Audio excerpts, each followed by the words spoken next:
کنان و نفقہ اسی کو کہتے ہیں. یعنی اس سے مراد وہی ضروریات زندگی ہیں روزمرہ معمول کے مطابق. یہ ماں باپ پر واجب ہے اگر بچوں کے اپنے سرمایہ اپنے پاس نہ ہو. اگر بچے خود ثروت مند ہیں تو باپ کو اختیار ہے کہ ان کے سرمایے سے خرچیں. مثلا کسی نے ان کے بچوں کو ہبہ دیا ہے, بہت سارا پیسہ ان کے اکاؤنٹ میں ڈال دیا, وہ یہ بچوں کا ہے. اب تو بچے سرمایہ دار ہو گئے, لیکن چونکہ نابالغ ہیں سرمایہ ان کے ہاتھ میں نہیں دے سکتے, تو باپ چونکہ سرپرست ہے تو باپ کے ہاتھ میں ہے, تو باپ انہی کے پیسوں سے ان کے اوپر خرچ سکتا ہے. اگر بچوں کا اپنا سرمایہ نہ ہو, بچے فقیر ہیں, تو پھر باپ اور ماں کو چاہیے, پہلے باپ اس کے بعد ماں کو چاہیے کہ ان کے اخراجات پوری کریں.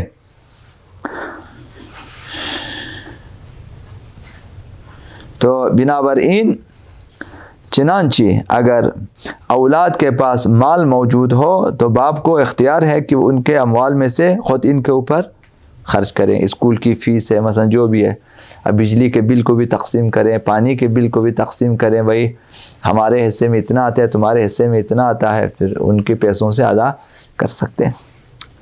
تیسرا مسئلہ یہ ہے کہ اگر جو ہے غیر شادی شدہ بیٹی ہو تو اس کی شادی کے لیے باپ کی اجازت شرط ہے. مطلقہ یعنی طلاق یافتہ خاتون کے لیے باپ کی اجازت ضروری نہیں ہے شادی کرنے کے لیے, لیکن جو باکرہ ہے, باکرہ سے مراد غیر شادی شدہ, اس نے ابھی شادی نہیں کی ہے, ابھی شادی کرنی ہے, تو اس کے لیے باپ کی اجازت ضروری ہے. بیٹوں کے لیے ضروری نہیں ہے, بیٹیوں کے لیے ضروری ہے کہ پہلی دفعہ جب بیٹی نے شادی کرنی ہے باپ کی اجازت اور رضایت شرط ہے. یعنی اس شادی پر باپ راضی ہو کہ باپ کہا ٹھیک ہے اس کے ساتھ شادی کرے, مثلا اجازت چاہیے, ورنہ اس کی شادی مشکل ہو سکتی ہے. تو اجازت سے مراد رضایت ہوتی ہے ہمیشہ کہ باپ راضی ہو. یہ ان صورتوں میں ہے کہ جب باپ بیٹی کے ساتھ اس کا رویہ ٹھیک ہو اور باپ بیٹی کی مصلحت کے تحت یا اجازت دے یا نہ دینا, یہ ہونا چاہیے. اگر باپ مثلا بہت کم باپ ایسے ہوتے ہیں جنہیں اپنی بیٹی کی مصلحت عزیز نہیں ہے. بعض سیاسی باپ ایسے ہوتے ہیں, وہ اپنی سیاست کے تحت کرتے ہیں کہ ہماری بیٹی کی شادی اس خاندان میں ہو تو ہماری پارٹی کو کتنا ووٹ ملے گا, پھر ادھر جا کے ان کے ساتھ رشتہ جوڑے گا میری تجارت پہ. وہ اس طرح سوچتے ہیں. وہ لوگ بچی کی مصلحت کو نہیں دیکھتے, اپنی مصلحت کو دیکھتے ہیں. بعض لوگ مثلا اپنی بچیوں کے لیے مثلا دیکھتے ہیں کہ کہاں سے مجھے سرمایہ مل سکتا ہے, جائیداد زیادہ مل سکتی ہے, تو وہاں شادی کرا دیتے ہیں جہاں پہ ماں باپ مرنے والا ہو. کہتے ہیں ایک ہی بیٹی ہے, ماں باپ مرے گا سارا جائیداد اس طرف آئے گا. ان سوچوں میں ہے تو وہاں اجازت ان کی شرط نہیں ہے. جس باپ کے لیے اپنی بیٹی عزیز ہو, بیٹی کی مصلحت عزیز ہو, یعنی بیٹی کا فائدہ سوچے, بیٹی کے نقصانات کو سوچے کہ اس بارے میں ہے, تو یہاں پر باپ کی اجازت ضروری ہے.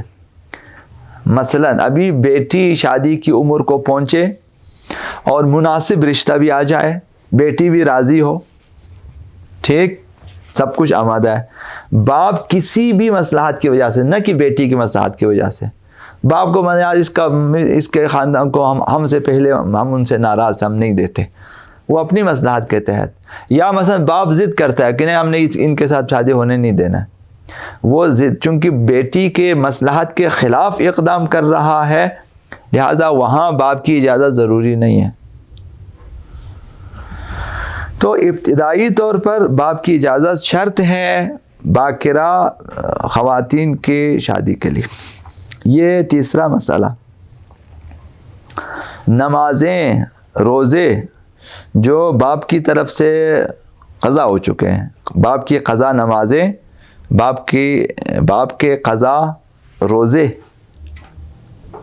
باپ کی فوتگی کے بعد اس کے بڑے بیٹے پر واجب ہے. یعنی اس باپ کے بڑے بیٹے پر واجب ہے, یعنی اس کا پہلا بیٹا. اس پر واجب ہے کہ انہیں ادا کرے، یہ اس کے ذمے ہے۔ اگرچہ باپ نے وصیت نہ بھی کی ہو، اگر بیٹے کو پتہ ہے، مثلا آپ بڑا بیٹا ہوگا گھر میں، تو ابھی آپ کو پتہ ہے کہ ہمارے باپ کے مثلا چند نمازیں، چند روزے قضا ہیں، یا بیماری کی وجہ سے یا سفر کی وجہ سے مثلا آپ کو پتہ ہے، تو بعد میں رکھنا آپ کی ذمہ داری ہے، دوسروں کی ذمہ داری نہیں ہے۔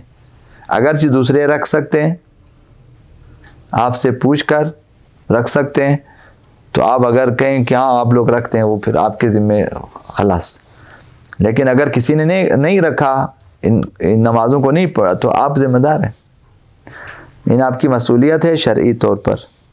یہ 4 مسئلے ہو گئے۔ 5واں مسئلہ، اگر ماں باپ یا دونوں مسلمان ہیں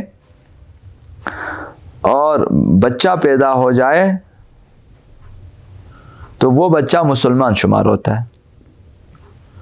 ماں باپ اگر مسلمان ہیں، ایک یا دونوں، مثلا باپ مسلمان ہے، ماں مسلمان نہیں ہے، ایسا ہی ہے مثلا، یا ماں مسلمان ہے مثلا، باپ مسلمان نہیں ہے، ایک بھی اگر مسلمان ہو تو وہ بچہ مسلمان حساب ہوتا ہے۔ اگرچہ نابالغ ہوں۔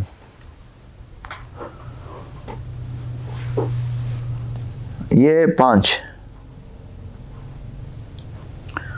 اگر کوئی خاتون شرعی قوانین کے مطابق کسی کے بچے کو مکمل دودھ پلائے تو اس صورت میں وہ عورت اس بچے کی ماں کہلائے گی، مادر رضاعی، مادر شیر، مادر یعنی دودھ پلانے والی خاتون، اور اس کا شوہر اس بچے کا باپ شمار ہوتا ہے، پدر رضاعی کہا جاتا ہے، پدر رضاعی، یعنی جس دودھ پینے کی وجہ سے یہ باپ شمار ہوتا ہے۔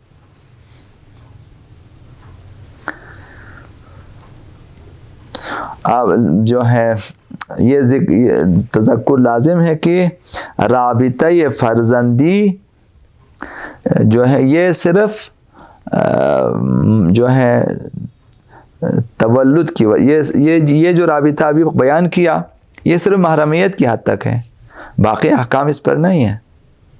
ابھی کہیں گے یاری میں تو بھی پدر رضاعی و مادر رضاعی، پھر ان کے دیکھ بھال بھی میرے ذمہ واجب ہے، مثلا ان کے اخراجات بھی ہمارے ذمہ، نفقہ واجب نہیں، کچھ بھی نہیں ہے، یا مرنے کے بعد ان کو ارث و میراث ملے، یہ چیزیں نہیں ہیں، صرف محرمیت کی حد تک ہے کہ اگر وہ بچی ہے جس سے دودھ پلایا ہے مکمل تو وہ شوہر کے لیے محرم ہے، اس عورت کے شوہر کے لیے یعنی پدر رضاعی کے لیے محرم ہے۔ اگر وہ بچہ ہے تو اس عورت کے لیے جس نے دودھ پلائی ہے یہ اس کے لیے محرم ہے، ان صرف محرمیت کی حد تک ہے۔ جی ہاں، تو اس عورت سے جس نے دودھ پیا ہے وہ آپس میں بہن بھائی ہو جاتے ہیں، محرم ہو جاتے ہیں، صرف محرمیت کی حد تک ہے، باقی اور ساری چیزیں نہیں ہیں، ارث نہیں ہے، نہ باقی چیزیں بھی نہیں ہیں۔ یہ 6واں مسئلہ ہو گیا۔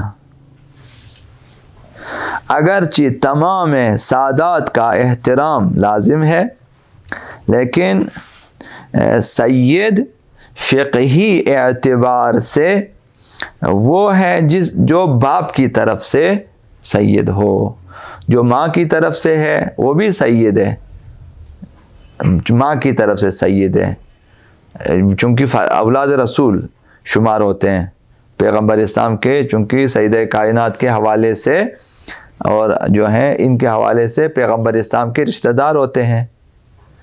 اولاد رسول مثلا بیٹیاں پیغمبر اسلام کی محرم ہو جاتی ہیں، اس حساب سے چونکہ نواسی رسول مثلا نواسی رسول، تو اس حساب سے وہ لوگ اولاد رسول شمار ہوتے ہیں ماں کی طرف سے۔ ماں اگر سیدہ ہو تو وہ بھی سید شمار ہوتے ہیں، لیکن فقہی اعتبار سے کہ جن کے لیے زکوٰۃ مالی حرام ہے، فطرہ دوسروں سے لینا حرام ہے، جن کے لیے سہم سادات مثلا فقیر ہونے کی صورت میں جائز ہے، وہ صرف پدری سادات کے لیے ہے۔ اگرچہ انہیں بھی آپ سادات کے عنوان سے کہ یہ فرزندان رسول میں سے ہے، بیٹی کی طرف سے احترام کرنا ضروری ہے۔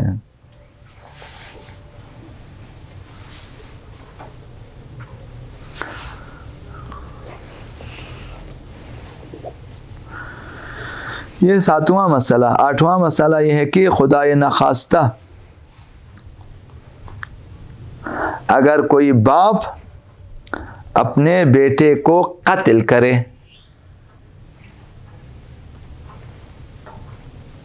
اگرچہ عمدن قتل کرے، جان بوجھ کے ٹی نکالا، فائر کیا، ڈز جاؤ فارغ مثلا، یا عرب ممالک سے تھا جیسا سعودی عرب، تلوار نکالا گردن خلاص، مثلا غصے میں ممکن ہے کچھ لوگ شاید کر سکیں،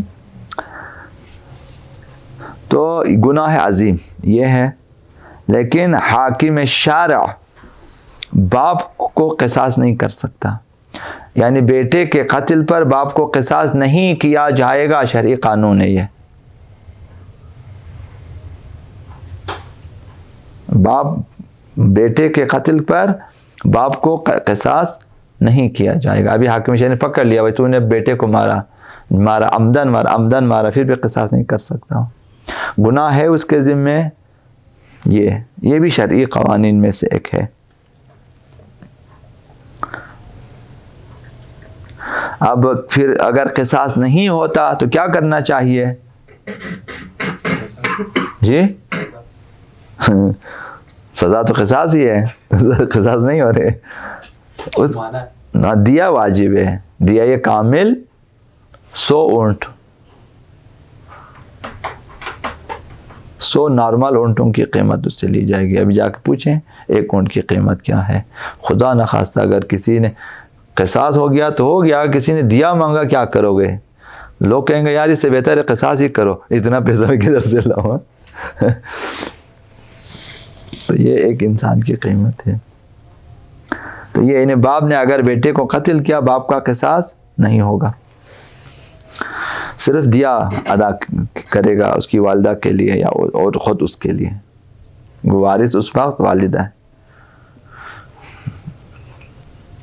ابھی جو مثلا بچوں کو ہاسپٹل میں ضائع کر دیتے ہیں، ٹھیک، ابھی باپ نے لے گیا زبردستی بیوی کو کہ چلو بھائی مجھے بچہ نہیں چاہیے، ڈاکٹر سے کہا کہ مثلا بھائی اس کو ختم کرو، ختم کیا، یہاں ماں راضی نہیں ہے، باپ راضی ہے، تو ابھی باپ کے اوپر دیا واجب ہے، وہ ماں کو دینا ہے۔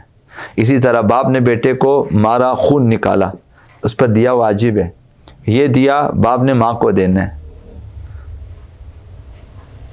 اگر ماں نے یہ کام کیا تو اس نے دیا باپ کو دینا ہے۔ یہاں تو نہیں دیتے کوئی، قیامت کے دن ایک کا حساب ہوگا، پھر پتہ چل جائے گا ابھی جی ہاں، یا پھر یہ کہ پہلے سے ان سے رضایت لے لیں۔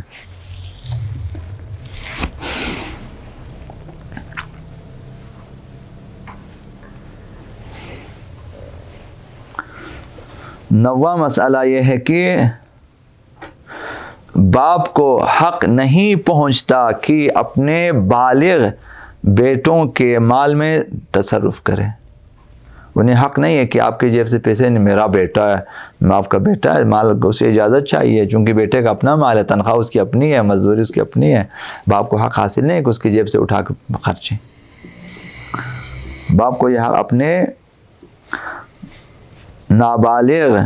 بالغ افراد کے مال میں تصرف کرنا جائز نہیں ہے، مگر یہ کہ وہ جو بالغ لوگ ہیں وہ خود ہی مثلا اجازت دیں کہ اب آپ لے سکتے ہو، مثلا اجازت ہو تو ٹھیک ہے۔ اگر بغیر اجازت کے تصرف کیا تو وہ ضامن ہے، باپ ضامن ہے کہ اب آپ نے کتنا خرچہ، 10,000، وہ لاؤ 10,000، ذمہ واجب ہے کہ وہ آپ لا کے بیٹے کو دے بھائی، چونکہ ضمانت ہے۔ یا اسی لیے اسی طرح نابالغ افراد، مثلا باپ اپنے نابالغ بچوں کے سرمایے میں سے، ان کے ثروت میں سے اپنے لیے نہیں اٹھا سکتا۔ مثلا کسی نے اس کے نابالغ بچوں کے لیے گفٹ دے دیا، تحفے دیا، پیسے، یہاں تو خیر کم دیتے ہیں، بعض جگہوں پہ ممکن ہے کہ ڈالروں میں دے دیں، ہزاروں ڈالر اس کو دے دیں، بھائی دور دور سے کچھ رشتہ دار آتے ہیں، یہ ہمارے پوتے کے لیے، ہماری پوتی کے لیے مثلا دے دیا اس کے کھاتے میں بہت سارے پیسے. یہاں تو ماں بیٹے کو تو پتہ ہی نہیں، ماں جیب میں ڈال دے سب کے سب ماں کے کھاتے میں. نہیں لینا چاہیے، بلکہ پھر حساب کتاب کر کے ان کے اوپر خرچنا چاہیے. جو مال ضائع ہو سکتے ہیں وہ آپ خرچیں، لیکن اس کی جگہ پھر دوسرا مال ڈالنا چاہیے. مثلا ابھی کیک، پیسٹری وغیرہ وغیرہ میوہ جات لے کر آتے ہیں بچوں کے لیے، بھائی یہ ہماری طرف سے اس کے لیے، تو اگر بچوں کے لیے لایا تو ضائع ہو جائے، وہ بچہ تو نہیں کھاتا، تو پیدا ہوا ہے، تو وہ آپ لوگ استعمال کریں گے، اس کی جگہ دوسری چیزیں خرچنا چاہیں. ہمارے اور بھی راستے ہیں، بعد میں بیان کریں گے. تو لہٰذا باپ کو حق حاصل نہیں ہو کہ نابالغ بچوں کے پیسوں سے اپنے لیے اٹھا لے. جی ہاں، صرف وہ مدیریت کا انتظام کر سکتا ہے. ان کے سرمایہ زیادہ ہو گیا، بینک میں رکھیں، بھائی ان کے نام پہ رکھیں، مثلا ان کو سنبھال کے رکھیں. یا جہاں ان پہ خرچنا چاہیے ان کی مصلحت کے لیے، مثلا یہ جب تک بڑے ہو جائیں گے گھر نہیں خرید سکتا، ابھی پیسہ جا کے ان کے لیے گھر خرید کے رکھیں، مثلا اس طرح سے کر سکتا ہے.